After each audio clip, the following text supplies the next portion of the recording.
Hello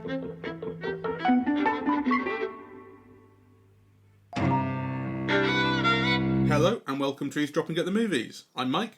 And I'm José. And we finally watched To Be or Not to Be from 1942, Ernst Lubitsch's black comedy about the Nazis, particularly the invasion of Poland. You've been on at me about this for a very long time. We finally agreed to watch it. I had a very good time. It's a masterpiece. It's one of the great films. It's an amazing film for anyone who's interested in comedy, because it's a film that gets comedy out of everything, right? I mean, one of the things that fascinates me about this film is the way that it gets humor out of rhythm, out of the repetition of things. I mean, there are recurring jokes in it that have to do just with the sounds of things. Ronansky, Bonansky, Plonanski, right? Like at the beginning, right? And riffing on all that, like, so the repetition of Schultz, or they call you concentration camp Gerhard, or like kind of, I mean, it's an amazing The thing about film. It'll get a big laugh. The Jewish character always says. Greenberg. Yes. It'll get a big laugh, and then it comes back right at the end when it's, if you get caught by the Nazis, it'll get a big laugh. Yes. Everything repeats in this film, actually. Everything is set up and repeats beautifully, including, the scene from, what's the Shakespeare? The Merchant of Venice.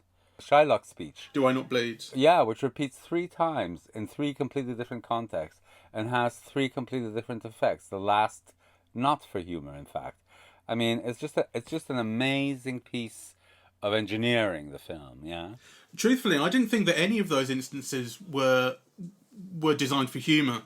Those 3 instances of the Shylock speech. I mean, I think one of the strengths of the film is that it doesn't play absolutely everything for laughs, and it understands where not to, because like the invasion of Warsaw is not a joke in and of itself, and the film doesn't play it as a joke. It plays the kind of absurdity of the Nazi regime or Nazi behaviour around it as a joke. It plays the absurdity of the way that Jack Benny is constantly looking for praise as a joke. Yeah. So it finds these areas for humour, but the kind of central... It reminds me of something that Mel Brooks once said when he was talking about Blazing Saddles, and there's a scene very early on where I forget the black sheriff's name, but it's before he's a sheriff. He's about to be hanged, and he said it only works as a joke if he gets away, which he does. The joke would not be a joke if you saw him hanged. Like, that's kind of there's a line to draw, and this has, I think, a similar attitude. It doesn't overdo anything, or it doesn't look in the wrong places for humour. No, I mean, though I suppose it's a question of perspective. When it was released, it was thought to be in very bad taste. Yeah, I saw that, and I can understand that as well. You can imagine how it plays differently many decades down the line, because now it's such a brave kind of thing to do, work to make. But at the time, you can totally understand how people go, "Oh, I don't know, not the time." Yes, I think, I'm not sure whether America was even in the war at the time it was released, actually. But I think part of the reason why the film was considered, to be in bad taste is because, aside from Chaplin, Hollywood had not really critiqued Hitler at all. Or, so this seemed as a very brave and daring film. And, at a time when... people hadn't quite chosen sides. I mean, people forget, but there were a lot of pro-Mussolini, pro-Hitler groups in New York. Yeah, there was like fascist leagues all over New York. So now it was considered brave, then it was considered in bad taste. Yeah. Yeah. And this is before all of the stuff was really known in a general way, right? About the Holocaust in particular. Yeah, so, kind of those things are made fun of. I mean, when Carole Lombard says, "Wouldn't this look great in my concentration camp scene?" Yeah. Right? Imagine the Nazis whipping me in this fabulous gown. Yeah, exactly. But it's interesting to me that the one character who is very clearly identifiable as Jewish, although they never actually... I don't think they use the word Jew or Jewish, but Greenberg has a Jewish name, and he's constantly he's associated with the Shylock sequence. He is obviously Jewish. Well, they kind of tell you, because when the critique that he makes of the Ham actor is, "What you are, I wouldn't eat." Yes, yeah, he does say that. That's right. He is a really sympathetic character, and he's, like I say, he's the one who, in amongst all of the farce and absurdity, he grounds it, I think, Yes. Um, Well, actually, he and the other spear carrier. yeah. Yes. I mean, that scene when they're walking in the snow, and they say, "Oh, imagine carrying a spear now. Yeah, those were the days. I hope they'll come back again." So what they're bitching about at the beginning, that they're only spear carriers and they never get their big break. In the middle of the film, they'd be so happy to be carrying a spear in the theater again. Yeah. And what you say about the film being kind of clever and intricate, I really agree with, particularly early on, where, having not seen the film, having not really known anything about it, I thought, the developing romance between the pilot and Carole Lombard is going to become the central thrust of a lot of the film. And it really isn't. It fades away. But the way it's used is, it has kind of double meaning. So he starts off with, he's a pilot and he gets to know her, and then it's because he wants to send a message to her when all the Polish fighting in the RAF want to send messages with Selecki back to Warsaw to all their loved ones, and he says, "Well, it's not my loved one, but it's this woman," and he says her name and he doesn't recognise it, and that's where he realises, oh, this guy isn't who he says he is, because everyone knows this woman. So it's it starts off as this romantic subplot, but it develops into the reason he catches him out. And it's a development that you don't anticipate. Well, I didn't. You've seen it 100 times, but I didn't see, oh, that's how it's going to go. I thought that was really clever plotting. Yes, everything is clever plotting. This is like a Swiss clock. Everything has its place. Everything is set up and gets a payoff, and then gets another payoff, and then gets another payoff. I think it's beautiful. And the style of playing is just like a marvel, right? Like, I mean, the way that Carole Lombard says, "Oh, okay, lovely to see you, bye." Yeah. And just changes, she gets laughs out of just line readings, right? I mean, it's kind of miraculous, really. Oh, that's it. He says something like, "I've never met a woman like you before. I've never met an actress before." And she says, "Lieutenant, this is the first time I've ever met a man who could drop 3 tons of dynamite in 2 minutes before. Bye." Yes. Beautiful. What an amazing line reading. I loved it. I thought, oh gosh, he throws it away so magnificently. And what you were saying the other day about the increase in her comedic abilities between 20th century and this is absolutely true. Like, she's so much more in control of her line readings, that sort of thing. She was kind of shrill to some degree in 20th century, but here she's very, very different. She's wonderful. And Jack Benny, who plays her husband, he makes me laugh just with his body language. The way that he comes out on stage as Hamlet and then settles down to begin to be or not to be. And he does this thing with his little stick insect legs where he puts the leg at the side. Right? I mean, he's really, really good. I didn't really know him as a film star, but he must have. I mean, clearly he was, because he's got top billing here. He was mainly a radio and television star. He was one of those comedians that had started in vaudeville as a comedian, and and then he developed this persona and so on. So he was one of the most famous people in America, one of the highest paid people, but it was on radio mainly, right? So that's how I'm familiar with him, because I am familiar with him to an extent, and I really like his TV stuff, and I think his persona is wonderful. Yes. But to see him playing a character, I guess, I suppose there must be analogues for it in modern day with kind of, I don't know, like comedians or talk show hosts who you don't associate with being in films, showing up in films and doing a good job, and maybe even having films built around them. I didn't expect it, but I thought he was wonderful, and the pompousness, again, I suppose in a similar way to 20th century. It's a slightly different character, but his character is not that unlike John Barrymore. In this sense, he's always looking for praise, as opposed to thinking he has kind of big ideas. But he has a similar pompousness. He's so great. Yeah. So have you heard of the great Joseph Tura? Yes. He always repeats "great" twice. Yeah. And he's constantly giving himself away by doing that, fucking idiot. I mean, that's the thing that's beautiful, is watching idiots give themselves away. The German officer who's constantly yelling "Schultz," he's a perfect idiot, and I love to watch him. That's General Erhardt. and that's played by Sig Ruman. I think he's my favorite character in the whole film.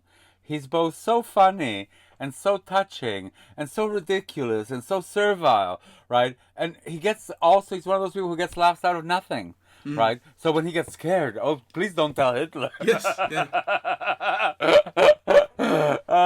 And actually, this line where he tries to blame it all on his assistant, Schultz, and every time that word Schultz is uttered, it's a laugh, right? And it's just brilliant architecture of comedy, because so he gets a laugh out of every time he utters Schultz, including at the end where he tries to commit suicide, fails, and then, once you hear the gun go off, then he yells, Schultz! Yeah. It's a brilliant payoff. And that bit was so famous that in Billy Wilder's Stalag 17, he actually plays, a German officer. It's a concentration camp comedy, Stalag 17. And he plays a character called Schultz. Oh, right. So, so it's a bit of business that resonated in the culture to such an extent that you can then name he can then play the whole character based on the name, based on the punchlines that he got here. Yeah.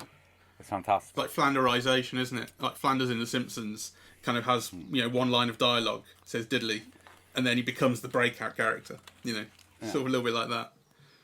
I was thinking the other day, apropos of nothing really, about what we've talked about before with satire and whether it makes a difference. Because I said, it's overblown, people kind of think it makes more of a difference than it does. And I was thinking about it, and I thought I'd probably need to reevaluate that to an extent, and in the light of this as well, because it's not that it never makes a difference, but what I object to is when people say, this particular film made such a difference. The Great Dictator is the film that brought down Hitler. That kind of thing is nonsense, but I think in a direct sense, I think it's hard to make those arguments. But in a general sense, it is, because these things feed into the culture. And I think, this is another film that does a similar sort of thing. And again, I was thinking about Mel Brooks, actually, because I was thinking about the producers, and I thought of that when I brought up this, because the thing about the producers, interestingly, is, and I think it shares this property with To Be or Not to Be and The Great Dictator, is they are completely unambiguous about what they're saying.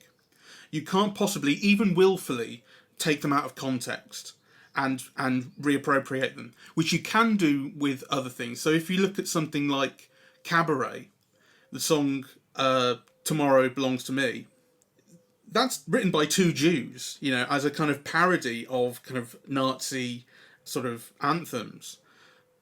But that hasn't stopped white supremacist groups adopting it and using it. If you look at like American History X, similar sort of thing there with, it's supposed to be satirizing or criticizing neo-Nazis, but it makes them look cool, and neo-Nazis really love it. You can't do that with the producers, and you can't do that with Great Dictator, and you can't do that with To Be or Not to Be. And I think that's one of their real strengths, the complete inambiguity of it. You can't, like a neo-Nazi would never sing Springtime for Hitler. They can't. But for me, and of course, that Mel Brooks did a remake of To Be or Not to Be. Yeah, I did. But to me, their sense of humor is incomparable. I love Mel Brooks, but Mel Brooks is really crude, and Lubitsch is not. And Mel Brooks scapegoats. Someone is the butt of humor, and it can get really nasty and corrosive and angry. Lubitsch is none of those things, and I think it's very interesting because, Lubitsch was also a Jew, but he was a Berliner. He was born and bred and raised in Germany. I think, he wasn't trained as a comedian. What Lubitsch wanted to be always was an actor, and he trained with, one of the great theatrical figures of, the turn of the 19th, 20th century, Reinhardt. He had a contract as a bit player with Reinhardt, where he did Shakespeare and, all of that stuff. So, the major, most innovative theater director is where Lubitsch got his training. And Lubitsch is a major figure, right? He was involved in the beginnings of UFA, right? And unlike other people who moved to America after 1933 when Hitler came into power, Lubitsch went to America in the early 1920s. I think it was 1923 or 24, right? Already as one of the great directors in the world, right? So I think his position on all of this is very different, right? Oh So, yeah, yeah. you know, you don't see any anger in this film, right? Like, you also don't see any nastiness even towards the Germans, right? Like, I mean, they're made figures of fun, right? To be so servile and self-important, and you know, so he makes the Nazis buffoonish, but also kind of lovable in a way, right? Like, you know, Colonel Earhart is, yeah, Yeah. kind of terrible in many ways, and why don't you shoot him? Right? Yeah. Yeah, but you know, he's also made endearing in another way. He's a lovable idiot. He can't get anything right, and he's constantly Yeah, kind of easily fooled. And those are all endearing qualities, the way they're played here. and this might be why, you know, I think I think this film, I'm not too sure of the history, so people can look it up, but I think this film was only allowed to be shown in Germany like from the 70s onwards or something. And but then it ran in a Berlin theater from the 70s until just a few years ago. Yeah, there's a wonderful documentary by Tom Tykwer on Lubitsch where, you know, they try to get a street named after Lubitsch, right? One of the great directors in the world, and they fail, right? And so, you know, they kind of, yeah, they bring in all of this information as to why he should. And one of the bits of information that I found very intriguing is that this film ran for decades in a Berlin theater, right? So there's something about this film that even for Germans is acceptable, yeah? That so obviously it was a critique, it's a critique of Nazism, yeah, and so on, but it's not so alienating, distancing, yeah, it's not so unknown to them or unrecognizable to them that they would reject it outright. Yeah, that in fact it kept going, you know, on and on, playing daily in the same theater for decades, which is quite extraordinary, I think. Yeah. All I'm trying to say is that Lubitsch was a German. I mean, he was a Jew, but he was a German. He was a Berliner. Yeah, I actually think his nationality was Russian or something because, you know, even though he was born in Berlin, yeah, he couldn't be a German or something. So he's always credited as being a Russian Jew or something. But really, he was born and bred in Berlin. Yeah, his parents, both of them had already been born in Germany, right? His father was born in Grodno in the Russian Empire, and his mother was born just outside Berlin, it says here. Yeah. So he is, yeah, a Berliner. And he's familiar with the people and he's familiar with the culture and he pokes fun at it, but he pokes fun at it in a knowing way, yeah, in a way that recognizes the types and so on. It's not like this, you know, you could imagine Mel Brooks doing it and being absolutely nasty and corrosive about the Germans, right? As he had every right to be. Yeah, like he would kind of speak in broad strokes, and he'd use stereotypes and that sort of thing. That's more his style. I think you're right. Yeah, what I love about Lubitsch is that he's so kind and he's so wise.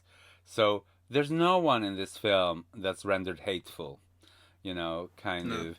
There's no one, you know, there are people that you're meant to laugh at and there are people you're meant to laugh with, you know, and so on. But actually, even the people that you're laughing at, they're not evil or awful, or they all have human foibles. They're all kind of rounded in some way. There's something about them that makes them endearing, yeah, like Captain Earhart.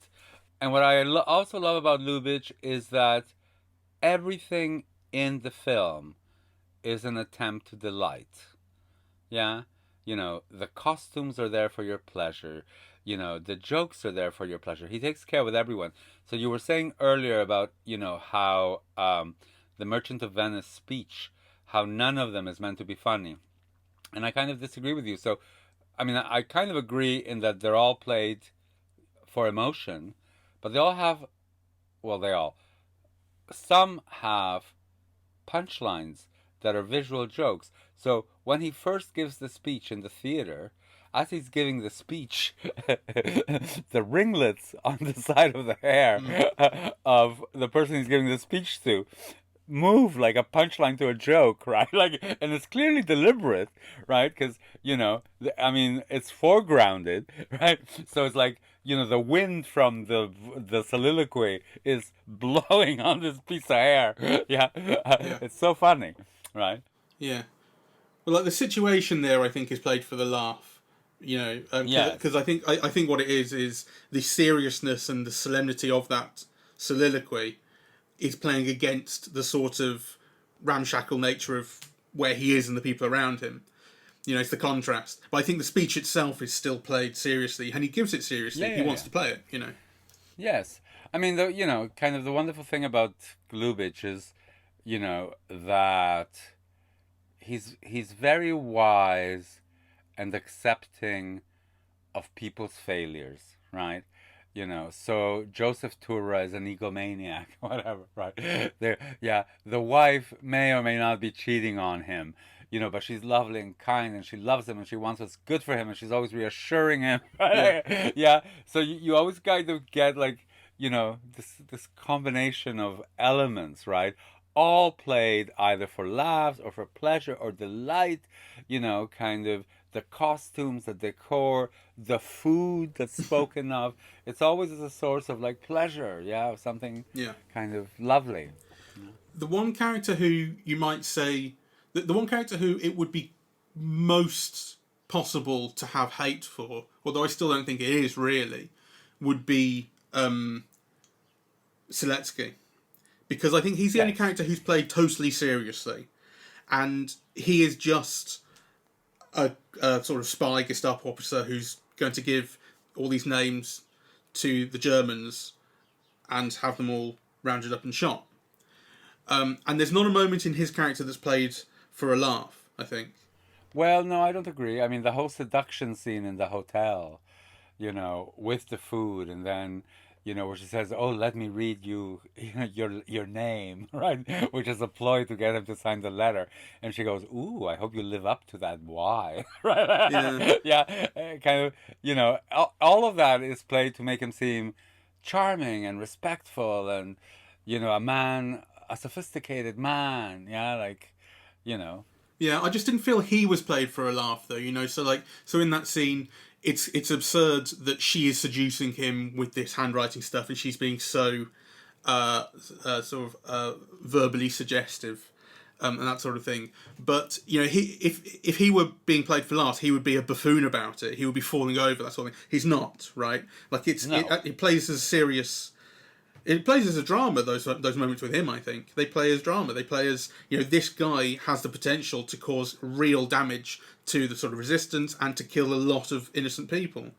Well, I think the thing about all of the Nazis in the film is that they're buffoonish, they're ridiculous, they're endearing, but also they're dangerous. I mean, you do get a sense of tension every time each one of them comes in the hotel. I mean, there's a real sense of danger, So I think, the way that Lubitsch manages the tone of all of it is, again, I think it's miraculous, really. I mean, I think I love Lubitsch more than almost any director, really. And I think this is one of his great works. Yeah, I think its handling of tone is really incredible. And I think one of the reasons that it is because I think it switches deftly between the buffoonish and absurd and comic and farcical and the more dramatic. And I do think that it doesn't play absolutely everything for a laugh, and it doesn't mean to. And so when it needs to build drama or build in stakes or emphasise the kind of seriousness of the potential of someone's behaviour and that sort of thing, it's very good at that as well, and it doesn't undercut those moments as it could with laughter. It could seek to undercut absolutely everything. And I think what's really good about it is it doesn't then do so with, it doesn't have kind of mawkish sentimentality or anything like that. If you can imagine like something like Jojo Rabbit, I think probably had that a bit. Yes. Like when it got serious, it tried to get emotional about it. And again, that's not what happens here. It's much more skillfully handled, the drama. I think it's incomparable. I mean, I think this is a film in which absolutely everything works. You know, I mean, from the very beginning, the setup at the beginning is fantastic, right? The theme about, you know, plays and appearances and essence, you know, and acting and reality and the way that acting becomes real. Yeah, I mean, it's all kind of worked through with like an incredible precision, really. You know, and then all of the lines and the way that the laughs are set up, you know, that an artist like you should be so inartistic, right? Yeah. I mean, you know, or kind of, oh, I wouldn't sneeze at a laugh, kind of, you know, may I make a suggestion? No, well, can I make an observation? I forget Yeah. what the exact line of dialogue. It's absolutely brilliant, right? And again, it all kind of relates to the overall, you know, kind of theme, really. Um, and I very much like all of the major relationships. I actually also very much like, you know, the relationship between the Turas, right? Yeah, kind of. You get the sense of like really deep affection and understanding and acceptance of each other's foibles and yeah, and yet the irritations that are real. Yeah, like kind of, you know, if I die, you know, I want you to know I forgive you. But if I don't die, Yeah, exactly. I mean, you But know. that's such a Jack Benny line as well. That's such a Jack Benny thing to say. You know, I read that the role was written for him, and you can tell. You know, that's a line he would have written himself had he Yeah, had yeah, the for chance. sure. You know, and the way he delivers it. But if I don't die, it's unfinished business or whatever it is. I think he's wonderful. I really think he's absolutely fantastic in this. I think he nails the tone. I think he has, because no one's putting on an accent or anything. They're just playing their own accents, which I think is an intelligent move. And so he just plays as himself, and it's perfect for this guy, who is like I say, he's constantly looking for praise, and it's funny every time because you know that every time he's in disguise and he's trying to get information out of someone or do something, he's going to screw it up by saying, Yes. "Oh, by the way, isn't this actor the greatest?" It's absolutely, he's really good. I think this is such a just a great film because everyone's great, right? And actually, it has one of those supporting casts that is made up of people that everyone in the time would have recognized. That actually, you know, people like us who are not of the period, you know, but who nonetheless see a lot of classic films, you know, I recognize almost all of the supporting cast, right? They all get their brilliant little moments, right? You know, the guy who plays Hitler, you know, the director of the show who then kind of reappears, the guy who is the ham. Lionel Atwill is the actor, yeah, who keeps hitting his head in the lamp, right? And again, you know, you can see how sometimes hitting your head on the lamp is funny the first time, and afterwards, what's funny is the way in which it is repeated, the repetition in a different context. It's just so funny, right? Or the way that, you know, he's always asked to damp down what he says, right? It's like, you know, behind the Nazi's back, down. Yeah, yeah. I mean, Yeah, and when they have that everything argument after they've been trying to fool some Nazi, and he says, you know, it all went well until he started trying to act. Yes. You ruined the whole thing. That's one of the things that I really like. I mean, the kind of central conceit of this group of actors using their acting abilities and makeup and so on to act as spies is a clever idea, and it's a funny idea. To be resistance, actually, it's fantastic. Yeah, but the specific thing of like, well, we're actors, so we can do this, and then it becomes like playing a scene, you know. So when they get the Seletsky in at the start, and Jack Benny's constantly leaving the room, he's going, "I'm running out of dialogue," you know, like it's a scene. I think that's a really beautiful little idea. Yes. Well, I'm so glad you liked it because, you know, I kind of, I think we began seeing it one time, but it was clearly just in the wrong mood or something. It might have been. So, yeah, I'm very glad you've seen it. I really do love Lubitsch almost above any director because, you know, he's one who on one level seems very superficial. Yeah, he doesn't, you know, he charms everything. Actually, this is kind of unusual in that he doesn't normally rock the boat, right? Like, you know, he had this thing about, the world being such an unsteady and unstable place that the most you could hope for is to like skate elegantly on the surface of things, right? And in a way, that's what all his films do. But actually, the paradox is that they do so with great depth. Like if you've seen Inochka, it's still this great critique of communism. If you see this film, it's really like this great critique of Nazism. But it's all done through first surfaces and lightness and kind of. Yeah. I think it's very beautiful. I think the strength of the critique of Nazism in it, which is it's a good thing to pick up on, is I think it's not in the ridicule of its ideology, because I don't think there really is one in this, but it's in the personalisation of how the people in it behave, how Nazis behave and how they think and how they're made to, you've got the one Nazi, I think it's the guy constantly saying Schultz, who says, oh, please don't give me up to Hitler, please don't let him know. And it's like saying something against him and then immediately forget. And the thing at the start, actually, to be fair, it's in the play within a play at the start where they're all saying Heil Hitler, Heil Hitler, Heil Hitler, and it's absurd. Actually, there's a moment like that in Jojo Rabbit, which it's probably inspired by that, where they just say Heil Hitler 500 times because everyone has to say it to everyone, and you can't not say it because that would be betrayal and against Nazism and so on. That is where the strength of the satire of Nazism is. It doesn't. Yeah, though it goes. I think it goes a little bit behind that because one of the very last things in the film, when they get on the airplane and they say, "Oh, Hitler wants to talk to you," and they go in the back and Hitler says, "Jump!" and they jump out of the plane. I mean, yeah. Well, I think that goes with what I'm saying. I think that's the same sort of thing. It's about the behaviours inside, okay, as opposed to saying, it's not about saying this is what Nazis wanted, so on and so forth. It's about actually within this kind of regime, the psychology of how you're made to behave and how you're made to think. That is what the satire is, because that's very easy to look at and go, God, that's so absurd, which it is, because it's absurd as going, if I tell you to jump out of a plane, you'll jump. Yeah, without a parachute. Though the film also underlines the fear that people lived with, right? So the Heil Hitler is always like a nervous, kind of when they make the joke about him being a cheese, it was like, Heil Hitler! Yeah. It's like, so the sense of always living in fear is very present. So the servility, the blindly following orders, the buffoonishness, kind of all of that is very much highlighted in the film.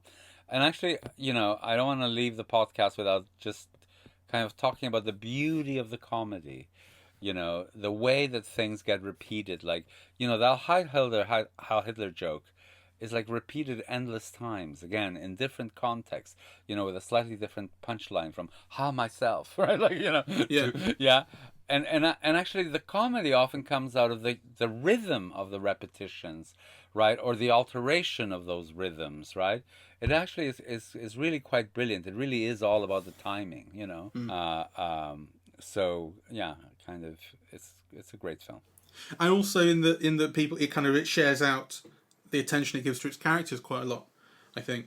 So at the end, when they talk about Hitler's going to be at this opera house, and Carole Lombard says, "Oh, I can get us in there because every Gestapo officer I've spoken to has turned to jelly." You think, "Oh yeah," and then they go, "No, we can't use you. They don't allow women in there," and the plan becomes something else, and someone else gets the attention. In fact, it ends up on Greenberg who gets the attention. Yes, which I think is interesting. I think it's a smart. She's had enough attention by this point. The film gives it to someone else. Yes, it spreads that out. It's got a generosity of spirit, this film, that extends to everyone, including all of the bit players who get their moment. Yeah. Although I wish it had been a bit clearer at that point about, because I thought they were going to kill Hitler, and the reason I thought that was because when I think it's the director who says Hitler's going to be at its opera house, and he says, "Do you remember when we did Murder at the Opera?" And someone says it was a flop. He says, "Well, it might be again." And I thought, oh, does that mean murder, right? Does that mean they're going to kill? And then so when they distract all the Gestapo officers with Greenberg and they get him away, because you've seen Hitler enter the theatre, so you think, oh, right, so they've got a chance to kill him.